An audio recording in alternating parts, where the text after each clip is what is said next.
Hey there, YouTube. Today I'm going to show you how I run my retro video game consoles to my TV here. Get the best picture quality that I can for a somewhat reasonable price. Without going crazy on spending a whole bunch of money on a frame meister or something along the lines of that. But here we've got Sony Trinitron.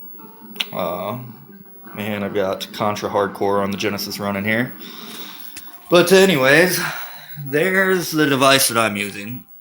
It's a SCART to YUV or SCART to component adapter.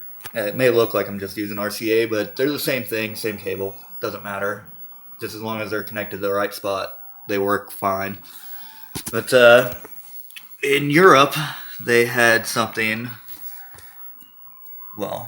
mainly Europe, called a SCART cable. And if you get the right kind, they run a video format called RGB, and looks very, very nice. But I've got this adapter, and I modified it and put an 1/8 inch or 3.5 millimeter stereo audio jack on it because these normally won't output audio. With the Genesis, it doesn't matter because you can just get audio off the front, the stereo audio jack.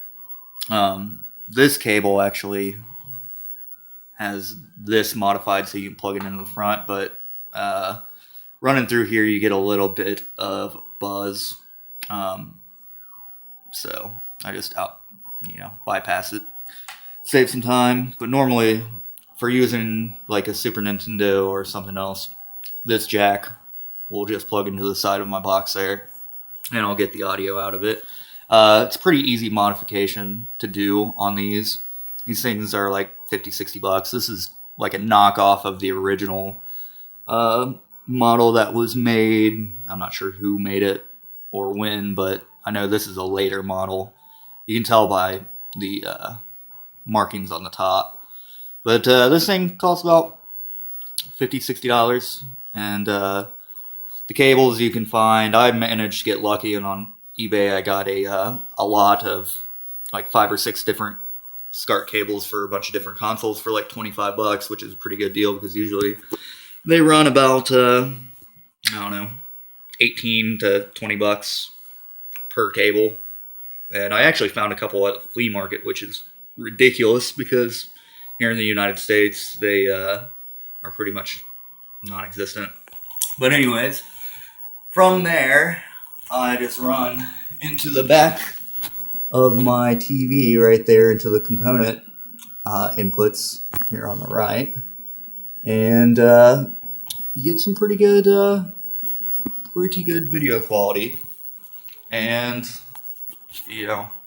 it makes a huge difference, especially where I guess it froze, but where normally you'd just be using RF with a Genesis or composite, and there's a substantial difference in video quality. I think it looks pretty darn good, if you ask me. But if you're interested in trying to get some better video quality out of your old consoles, it's a decent way to go.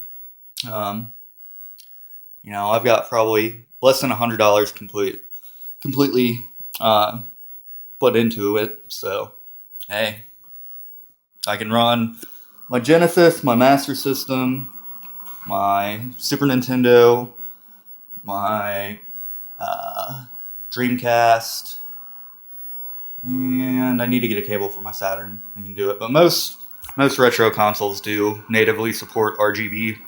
The NES does not, and it's expensive as shit to have one modded to use it. So I don't know. I haven't done that yet. One of these days, maybe. But thank you for checking it out, and there's the guy right there. Take a look. Thanks for watching. Have a good one.